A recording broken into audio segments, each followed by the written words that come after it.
Hello, welcome back to Rifna Sajid vlog. അപ്പോൾ എല്ലാവർക്കും സുഖമല്ലേ? ഇന്ന് 29th നോമ്പാണ് കേട്ടോ.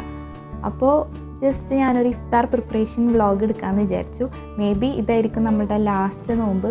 അപ്പോൾ ഇന്നൊരു വെറൈറ്റിക്ക് ഞാനിതേ അയൺ ബേബിനെയും കൂടിയും പിടിച്ചിട്ടാണ് കേട്ടോ ഇൻട്രോ പറയാൻ വന്നേക്കുന്നത്.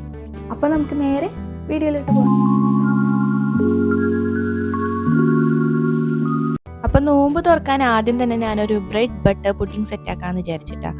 അപ്പോൾ അതിനായിട്ട് ആദ്യം തന്നെ 2 കപ്പ് പാലിലേക്ക് മധുരത്തിന് ആവശ്യമായിട്ടുള്ള പഞ്ചസാര ഇട്ട് കൊടുക്കുക. ഞാനിവിടെ ഒരു 4-5 ടേബിൾ സ്പൂൺ പഞ്ചസാര ഇട്ട് കൊടുത്തിട്ടുണ്ട്. പിന്നെ ബാക്കി മിൽക്ക് മെയ്ഡും ആഡ് ചെയ്ത് കൊടുക്കാം കേട്ടോ. പിന്നെ ഞാനൊരു 2 ടേബിൾ സ്പൂൺ കസ്റ്റാർഡ് പൗഡർ കുറച്ച് പാലിൽ മിക്സ് ചെയ്തിട്ട് അതും കൂടി ഒഴിച്ചു കൊടുത്തിട്ടുണ്ട്.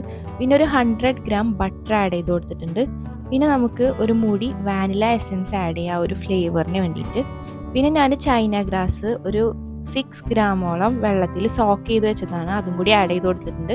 നിങ്ങൾക്ക് വേണമെന്നുണ്ടെങ്കിൽ ചൈന ഗ്രാസ് ഒന്ന് വേറെ സെപ്പറേറ്റ് ആയിട്ട് മെൽറ്റ് ആക്കിയിട്ട് ഇതിലേക്ക് ആഡ് ചെയ്ത് കൊടുക്കുകയും ചെയ്യാം കേട്ടോ.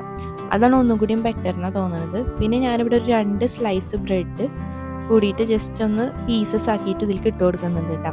വളരെ സിമ്പിളാണ് ഇത് ഉണ്ടാക്കാനായിട്ട്, കാരണം എല്ലാം കൂടി ഒറ്റ ഇതിലേക്ക് നമ്മൾ ആഡ് ചെയ്ത് കൊടുക്കുകയാണ് ചെയ്യുന്നത്. ഇതൊക്കെ ഒന്ന് കുക്കായി വരുമ്പം നമ്മൾ സ്റ്റൗ ഓഫ് ചെയ്തിട്ട് അതൊന്ന് ചെറിയ രീതിയിലൊന്ന് ചൂടാറാൻ വേണ്ടിയിട്ട് വെയിറ്റ് ചെയ്യുക. അതിന് ശേഷം മിക്സിയുടെ ജാറിലിട്ടിട്ട് നമ്മളിതൊന്ന് അടിച്ചെടുക്കണം കേട്ടോ. എന്നിട്ടാണ് പുഡിംഗ് ട്രേയിൽ സെറ്റ് ചെയ്തെടുക്കുന്നത്. അപ്പോൾ നമ്മൾ നല്ല രീതിയിൽ തന്നെ സ്മൂത്തായിട്ട് വേണം അടിച്ചെടുക്കാനായിട്ട്. അപ്പോൾ ആദ്യം തന്നെ ഈ ഒരു ട്രേയിൽ നമ്മൾ ബട്ടർ വെച്ചിട്ട് ഒന്ന് സ്പ്രെഡാക്കി കൊടുക്കുന്നുണ്ട്. അതിന് ശേഷമാണ് കേട്ടോ ഈ ഒരു മിക്സ് അതിലേക്ക് ആഡ് ചെയ്ത് കൊടുക്കുന്നത്. ഇനി ഇത് നമുക്ക് കുറച്ച് ടൈം ഒന്ന് ഫ്രിഡ്ജിൽ സെറ്റ് ചെയ്യാനായിട്ട് വെക്കാം. മിനിമം ഒരു 3 hours എങ്കിലും വെക്കണം കേട്ടോ. അപ്പം ഞാൻ ഫസ്റ്റ് തന്നെ അത് സെറ്റ് ആവാനുള്ളതുകൊണ്ടാണ് അത് റെഡിയാക്കി എടുത്തത്.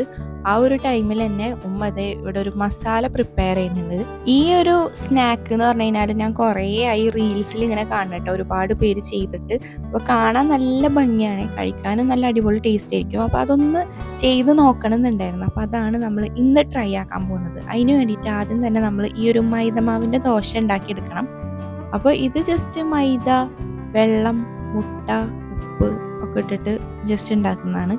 അപ്പോൾ അതിലേക്ക് നമ്മൾ ഉണ്ടാക്കി വെച്ചിട്ടുള്ള ഈ ഒരു മിക്സ് ഇത് നമുക്ക് ഇഷ്ടമുള്ള രീതിയിൽ ഉണ്ടാക്കാം. നമ്മൾ നോർമൽ മസാല ആയിട്ടാണ് ഉണ്ടാക്കിയിട്ടുള്ളത് ഈ ഒരു ചിക്കൻ്റെ ഫില്ലിങ്.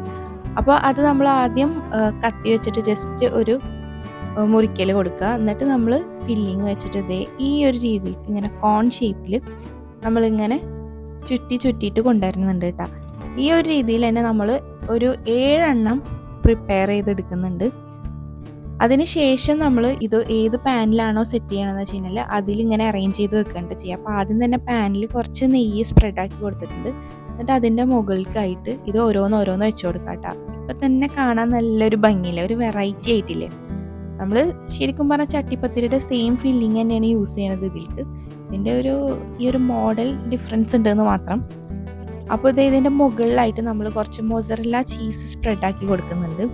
എന്നിട്ട് ഇതൊന്ന് മെൽറ്റാക്കി എടുക്കണം. അപ്പോൾ ഞാൻ സ്റ്റൗവിൽ തന്നെ ലോ ഫ്ലെയിമിൽ അടച്ചു വെച്ചിട്ട് അതൊന്ന് മെൽറ്റാക്കി എടുത്തിട്ടുണ്ട് കേട്ടോ.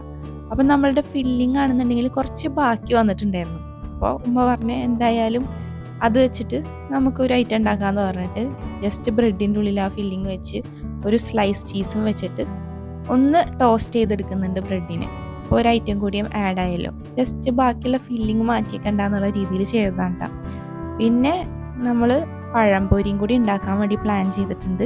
അപ്പോൾ അതിനിതേ പഴം കട്ട് ചെയ്യുന്നുണ്ട്. പഴം പൊരിക്കാനുള്ള ആ ബാറ്ററും ഓൾറെഡി സെറ്റ് ചെയ്ത് വെച്ചിട്ടുണ്ട് കേട്ടോ. അപ്പോൾ ഇനി അടുത്ത പരിപാടി എന്ന് പറയുന്നത് പഴം പൊരിക്കുക എന്നുള്ളതാണ്. അപ്പോൾ ഈ ഒരു ടൈമിൽ തന്നെ നമ്മളുടെ ആ ഒരു ചീസൊക്കെ അവിടെ ഇരുന്ന് മെൽറ്റായി സെറ്റായിട്ട് വന്നിട്ടുണ്ട് കേട്ടോ. അപ്പോൾ ഞാനിതേ അപ്പുറത്ത് ജസ്റ്റ് വെള്ളം കലക്കുന്നുണ്ട്. സർബത്താണ് ഉണ്ടാക്കുന്നത്. ജസ്റ്റ് വെള്ളത്തിൽ നമ്മൾ നന്നാരി സർബത്തും കുറച്ച് നാരങ്ങ നീരും പിന്നെ നമ്മൾ ചിയാ സീഡ് വെള്ളത്തിലിട്ട് വെച്ചിട്ടുണ്ടായിരുന്നു, അതും കൂടി ആഡ് ചെയ്തിട്ടാണ് ആ ഒരു വെള്ളം പ്രിപ്പയർ ചെയ്തിട്ടുള്ളത് കേട്ടോ. അപ്പോൾ ഇക്കും റുവ ബേബിയും കൂടി വന്നപ്പോൾ അവർക്ക് നമ്മൾ ഉണ്ടാക്കിയ സാധനങ്ങളൊക്കെ കാണിച്ചു കൊടുത്തിട്ട് അവർ ഭയങ്കര ഹാപ്പിയായി എക്സൈറ്റഡ് ആയിട്ട് നിൽക്കുകയാണ്. പിന്നെ ഇത് ലാസ്റ്റത്തെ കുറച്ച് പരിപാടി എന്ന് പറയുന്നതാണ് ഫ്രൂട്ട്സ് കട്ട് ചെയ്യൽ, ഈത്തപ്പഴം കാര്യങ്ങളൊക്കെ. അങ്ങനെ ടേബിൾ സെറ്റ് ചെയ്യാന്നുള്ള പരിപാടിക്ക് വേണ്ടിയിട്ട് ഫ്രൂട്ടൊക്കെ കട്ട് ചെയ്യുന്നുണ്ട്. പിന്നെ അതേ ഇക്കു വന്നിട്ട് ഇക്കുൻ്റെ ഓഫീസിൽ സുജി ചേട്ടന് ജസ്റ്റ് അങ്ങോട്ട് പോകുന്നുണ്ടായിരുന്നു. അപ്പോൾ അവിടേക്ക് നമുക്ക് ഈ ഒരു സ്നാക്ക് ഉണ്ടാക്കിയത് കൊണ്ടുപോയി കൊടുക്കാന്നുള്ള രീതിയിൽ പറഞ്ഞിട്ടുണ്ടായിരുന്നു കേട്ടോ. അപ്പോൾ ഇതേ നമ്മൾ ഉണ്ടാക്കിയതിൽ നിന്നൊക്കെ കുറേശ്ശെ വെച്ചിട്ട് ഈ ഒരു ബോക്സിൽ സെറ്റാക്കിയിട്ടുണ്ട് കൊടുക്കാൻ വേണ്ടിയിട്ട്. അപ്പോൾ കണ്ടില്ലേ നല്ല ചീസി ആയിട്ട് വരുന്നുണ്ടായിരുന്നു കേട്ടോ നമ്മളുടെ ആ ഒരു സ്നാക്ക്. പിന്നെ ഇതേ ടേബിൾ സെറ്റിംഗ് പരിപാടിയാണ്. നമ്മളെ വെള്ളം കലക്കിയതൊക്കെ ഗ്ലാസ്സിലൊഴിച്ച് ഫ്രൂട്ട്സും ഈത്തപ്പഴമൊക്കെ സെറ്റാക്കി. പിന്നെ നമ്മുടെ പൊരിച്ചക്കടികളും കാര്യങ്ങളൊക്കെ നമ്മൾ സെറ്റ് ചെയ്ത് വെച്ചിട്ടുണ്ട് കേട്ടോ. ഇനി ബാങ്ക് കൊടുക്കുക, നോമ്പ് തുറക്കുക എന്നുള്ളതാണ് ഫൈനൽ പരിപാടി. അങ്ങനെ ബാങ്ക് എല്ലാം കൊടുത്ത് എല്ലാം കഴിക്കുകയാണ്. അപ്പോൾ നമ്മൾ പുഡിങ് ഇപ്പോൾ എടുത്തിട്ടുണ്ടായിരുന്നില്ല, കാരണം എല്ലാം കൂടി നമുക്ക് നോമ്പ് തുറക്കുന്ന ടൈമിൽ കഴിക്കാൻ പറ്റില്ലല്ലോ. അപ്പോൾ ഓൾറെഡി ഈ പൊരിച്ച കടികളൊക്കെ ഉണ്ട്, അപ്പോൾ അതൊക്കെ നമുക്ക് കഴിക്കാം. എന്നിട്ട് അതിൻ്റെ രാത്രിക്കലത്തെ ഫുഡ് കഴിക്കുന്നതിൻ്റെ ഇടയിലുള്ള ടൈമിലാണ് ഇങ്ങനെ നമ്മൾ പുഡിങ്ങൊക്കെ ഉണ്ടാക്കുമ്പോൾ കഴിക്കാറ് കേട്ടോ. അപ്പോൾ ഇതേ ഇപ്പം നമ്മൾ കഴിച്ചു നോക്കിയപ്പം നല്ല അടിപൊളി ടേസ്റ്റ് ആയിരുന്നു ഈ ഒരു ഐറ്റം. നല്ല ചീസി ആയിട്ട് പിന്നെ ഉള്ളിലത്തെ ഫില്ലിങ്ങും ഇതൊക്കെ കൂടിയിട്ട് കഴിക്കാൻ നല്ല അടിപൊളിയായിരുന്നു കേട്ടോ. അങ്ങനെ അതെല്ലാം കഴിച്ച് നമ്മൾ കുറച്ച് ടൈമൊക്കെ ഇരുന്ന് പിന്നെ നിസ്കാരവും കാര്യങ്ങളും ഓത്തൊക്കെ കഴിഞ്ഞിട്ടാണ് പിന്നെ നമ്മൾ പുഡിങ് ട്രൈ ആക്കാൻ പോണത്. അപ്പോൾ ഞാനിതേ പുഡിങ് എടുത്തിട്ട് അതിൽ നിന്ന് ഒരു പീസ് കട്ട് ചെയ്തെടുത്തിട്ടുണ്ട് ട്രൈ ആക്കി നോക്കാൻ വേണ്ടിയിട്ട്. നല്ല അടിപൊളി ടേസ്റ്റ് ആയിരുന്നു കേട്ടോ. എല്ലാവർക്കും ഭയങ്കരമായിട്ട് ഇഷ്ടപ്പെട്ടു. ഇതെന്ന് പറഞ്ഞു കഴിഞ്ഞാൽ നമ്മൾ ബട്ടറൊക്കെ ആഡ് ചെയ്തിട്ടുള്ള കാരണം ഭയങ്കര ഒരു ബട്ടേർലി പിന്നെ കസ്റ്റാർഡിൻ്റെ ടേസ്റ്റും ഒക്കെ ആയിട്ട് നല്ലൊരു കിഡിലൻ ക്രീമി ആയിട്ടുള്ളൊരു പുഡിങ്ങാണ്. ഒരു മസ്റ്റ് ട്രൈ പുഡിങ് തന്നെ പറയാം. എല്ലാവരും എന്തായാലും ട്രൈ ആക്കി നോക്കണം കേട്ടോ. പിന്നെ നമ്മൾ വിചാരിച്ചു ഇതിൽ നിന്ന് കുറച്ച് പീസ് എടുത്തിട്ട് മോത്തിക്ക് കൊണ്ടുപോയി കൊടുക്കാമെന്ന്. അങ്ങനെ ഞാൻ ജസ്റ്റ് ഒരു 3 പീസ് കട്ട് ചെയ്തിട്ട് അതിൻ്റെ മുകളിൽ കുറച്ച് നട്ട്സൊക്കെ ഒരു ഡെക്കറേഷന് വേണ്ടിയിട്ട് ഇട്ടിട്ട് കൊണ്ടുപോയി കൊടുത്തിട്ടുണ്ടായിരുന്നു. അപ്പോൾ അത്രയൊക്കെയാണ് നമ്മളുടെ ഈ ഒരു നോമ്പ് തുറ വിശേഷങ്ങൾ. അപ്പോൾ വീഡിയോ ഇഷ്ടപ്പെട്ട് കഴിഞ്ഞാൽ എല്ലാവരും ലൈക്ക് ചെയ്യുക, ഷെയർ ചെയ്യുക, സബ്സ്ക്രൈബ് ചെയ്യുക.